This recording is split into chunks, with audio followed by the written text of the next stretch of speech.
Theater 5 presents Mr. Paul McGrath in Ed's War.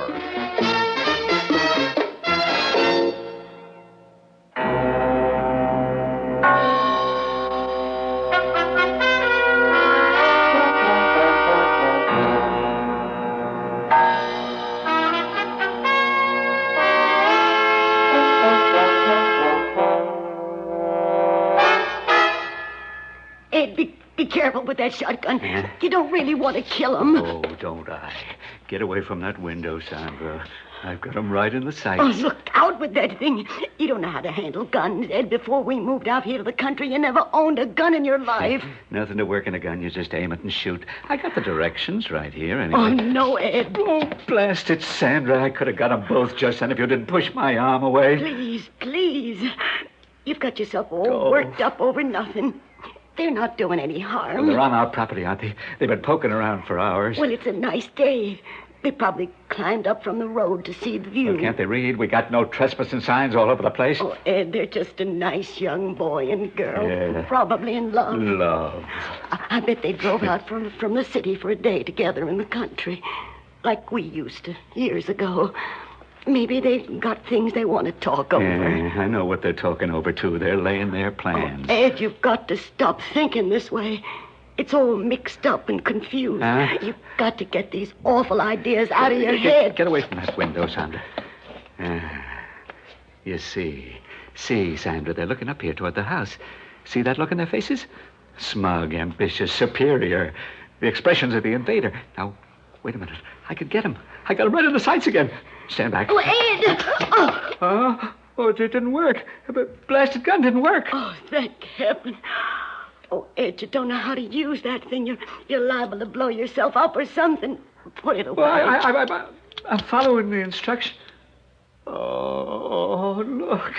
I'm so excited I forgot to load the fool thing. Give me that box of shells. No, I won't. You give them to me. Give me those shells. No, Ed. What'll happen to us? You want to go to jail. Huh? You want to go to jail for murder. Yeah. You're right. I didn't think about that. They've infiltrated and gotten control of the police force, too. Well, got to take chances in war. We're all alone out here. Nobody else for miles. Who'd find out? We'll bury him in the woods. Oh, Ed, no. I'll do it myself. You don't have to help if you're afraid. Oh, Ed, what is their crime? What is their terrible crime? You know as well as I do. They're young. And we're not anymore. Oh, no. All those youngsters, they're the enemy. It's us against them. Oh, where did you get this terrible, terrible obsession? Obsession? This war between the old and young. There is a war, Sandra. Oh, not many people know about it because it's all underground. They've kept it that way, see? Secretly infiltrating our ranks, slowly eating away at us, pushing us out of our jobs, buying up or tearing down our homes, pushing us off the highways, and all the time acting so innocent. Yeah, it's an underground war, Sandra, but I know all about it, and I'm going to make it bust right out into the open. Now get your hands off that gun barrel. Oh, Ed, you listen to me. You're talking out of your head. The old always have to make way for the new. That's part of life, Ed. Get away, will you? Now, where did they go to? They must have moved off behind that clump of trees. Out of range. Blast it, Sandra, if you hadn't gotten in the way. Well, it's a lucky thing for you I did.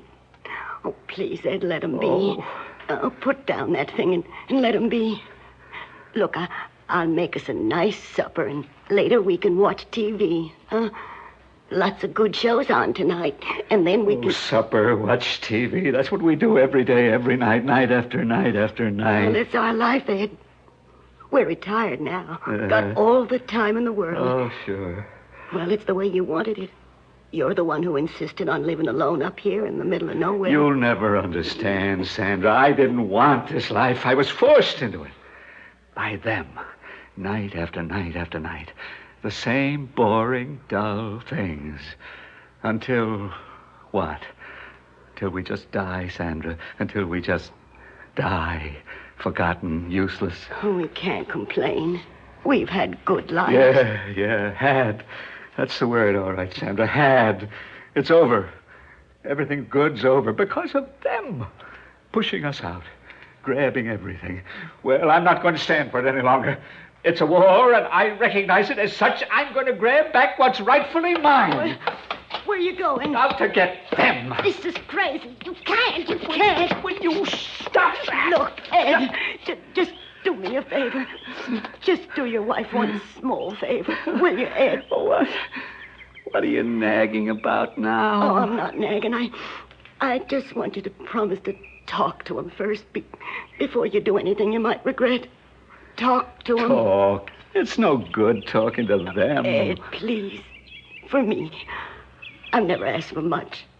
All these years, I've done most everything you wanted. I even closed myself off from everybody and came up here to live with you. To live like a couple of hermits. Whoa. But I never complained. Now I'm asking you for something, Ed.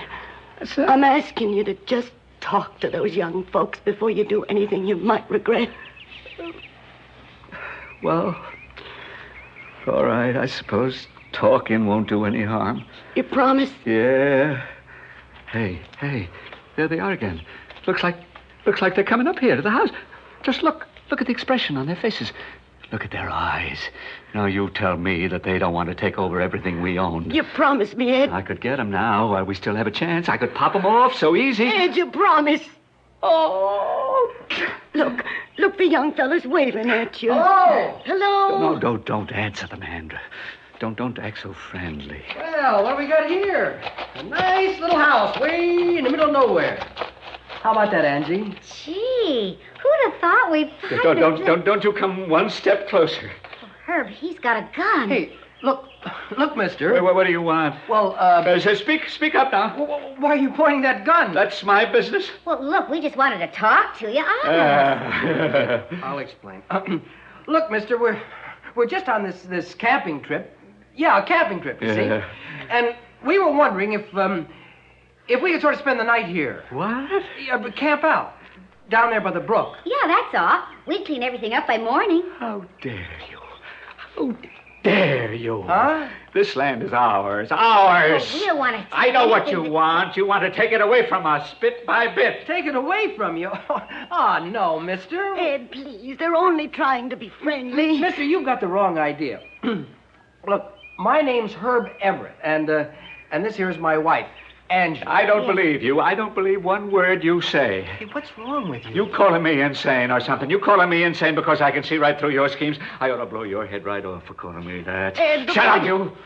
Whose side do you want, Sandra? Herb, the way he's waving that gun around, let's get out Don't of here. you move one step. Ed, you promised me. I talked to them, didn't I? Now I'll do it my way. But you can't just shoot them. Shoot us. Why not? I'm only doing what's right, what any brave man who loves what's rightfully his would do. He's gonna shoot. Ed!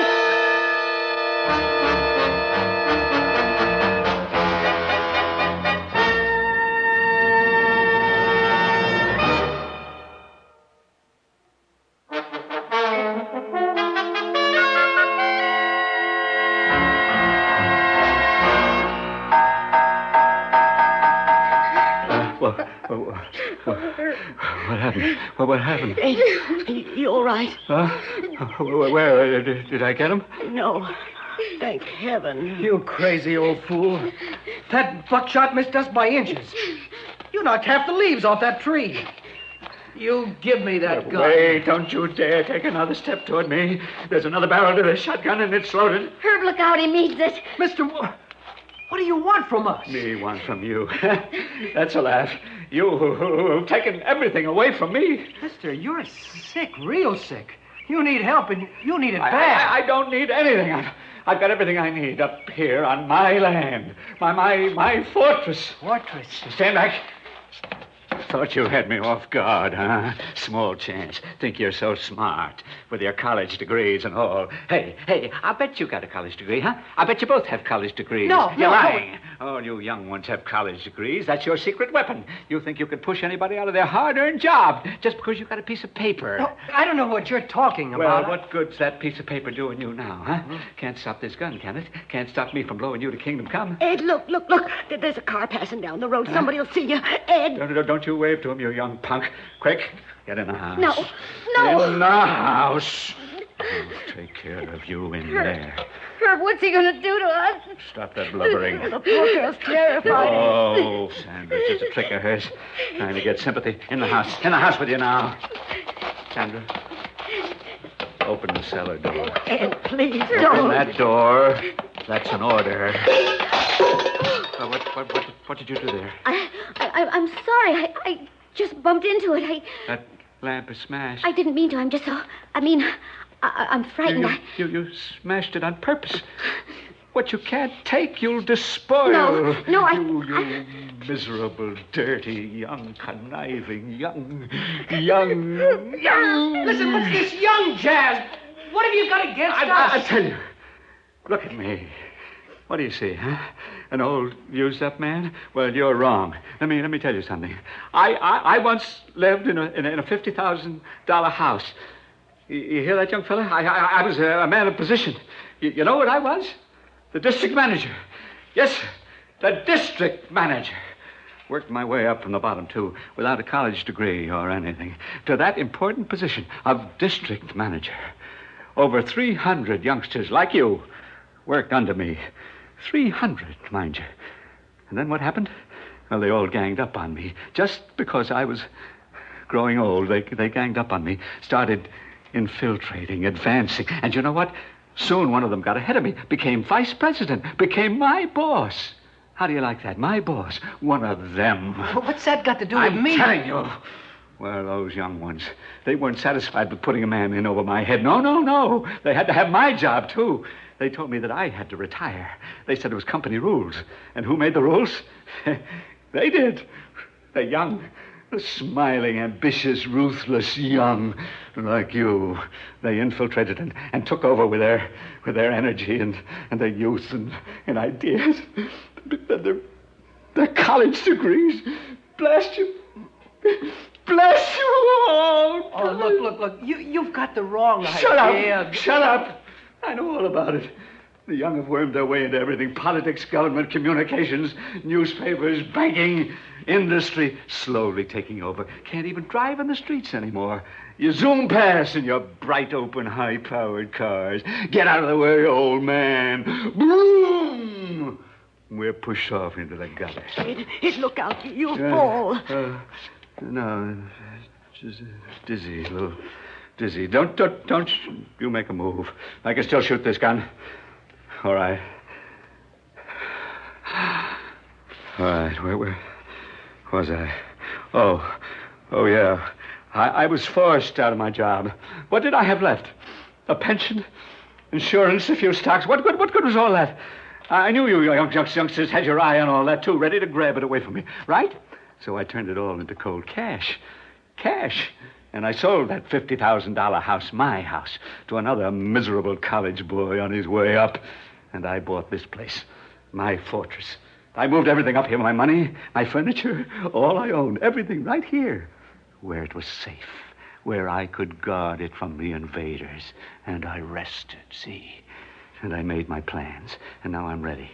I'm ready for the war, see? I'm ready to charge back, to take over. Counterattack. See? Get you while you're not prepared. Starting with you, too, see? Who'd call us? That fool phone hasn't rung in weeks. Don't move. I still have you covered. You get it, Sandra. And don't let on what's happening. Hello? Who? Billy? Billy? Yes. Well, of course it's Grandma. Who else would be out here at this number? No, nothing's wrong. I sound strange. Oh, what a funny thing to say. What's he want? What's that no good youngster want? What? Oh, wonderful, Billy. Wonderful. Oh, I'm so happy. I'm so very happy for you both. Yes, I'm crying. I can't help it. I'm very upset. Oh, give me that phone, blubbering. Herb, get the phone. Stand back. Don't you dare. I've still got this gun pointed at you, and it doesn't take more than one hand to pull a trigger. Sandra, you stop blubbering. Give me that phone. Oh, Billy? Grandpa? What's going on there? Never mind that. What do you want, boy?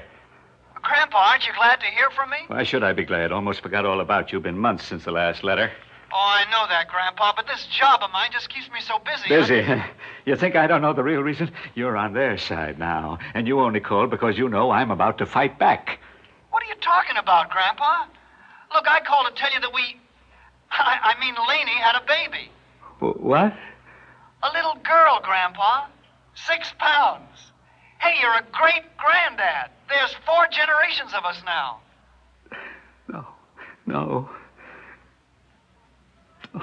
Hey, Grandpa, are you still there? What's the matter? Is this some kind of trick? What? Hey, wait a minute. Mom wants to talk to you. She's right here. Here, Mom, something's wrong with him. Dad, it's Elsie. Hello? Well, what do you have to say about the news? Isn't it wonderful? Yes, of course. Wonderful. I never thought I'd be so happy the day I became a grandmother. That's life, I guess. It goes on and on and on. I should tell you, huh? Dad? Yeah, I'm still here. Look, this family's been apart too long. I was talking to Jim, and he agrees with me.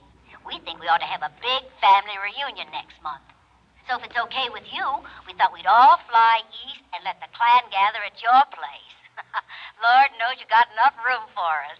What is it, 100 acres? Yeah, about that. Now, look, we'll take care of all the work and expenses. So you and Mom don't have to worry about a thing. You'll be king and queen of the roost again. Just like years ago in the old house. Okay? Dad? Oh, okay, dear. That would be very, very nice. Dad. Dad, what's the very matter? nice. Ed, They want to come back to us, Sandra. The youngsters love us. well, of course, dear. Sandra, I don't know.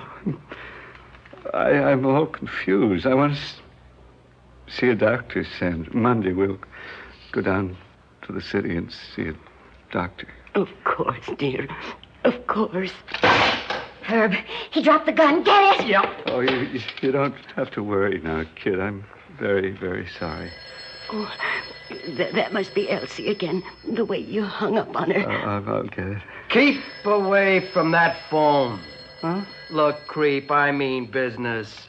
Keep away from that phone. Why are you pointing that gun at us now? Get over into that corner. I'll get a ring in the old coot's watch. What's with the ring and the watches? Why go for peanuts when he's got all that cash he was talking about? Yeah, that's We right. got more than we bargained for here. We're not heisting an old farmhouse. We're breaking into a fortress. Why? Why? You see, we got these bad habits, these very expensive bad habits, and it's getting harder and harder to meet expenses in town. So we come out here on a Sunday and... How dare you? Oh, look who's getting angry with you. After what he just put us through. Yeah, you shook us up pretty good, old man. This place looked like a pushover, but when you came on with that blunderbuss... Woo-wee! The spirit of 76 or something, huh? Too much. Too much. Your own private war. Hey, man. Now, don't shoot till you see the whites of their eyes. Some of the top. I should have shot you both then. Yeah. You had your chance and you blew it, old man. You blew it. You dirty young... Shut up! And get down to that cellar. Quick.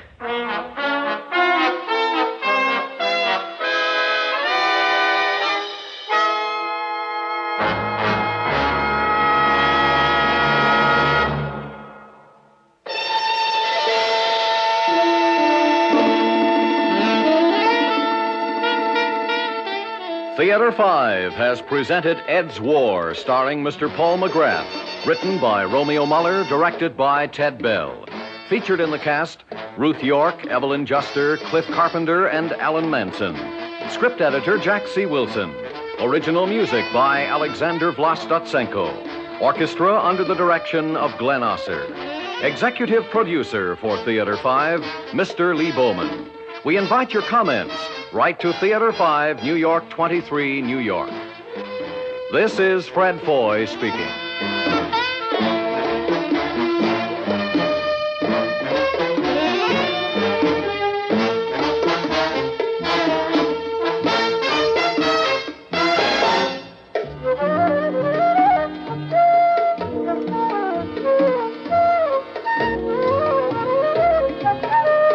This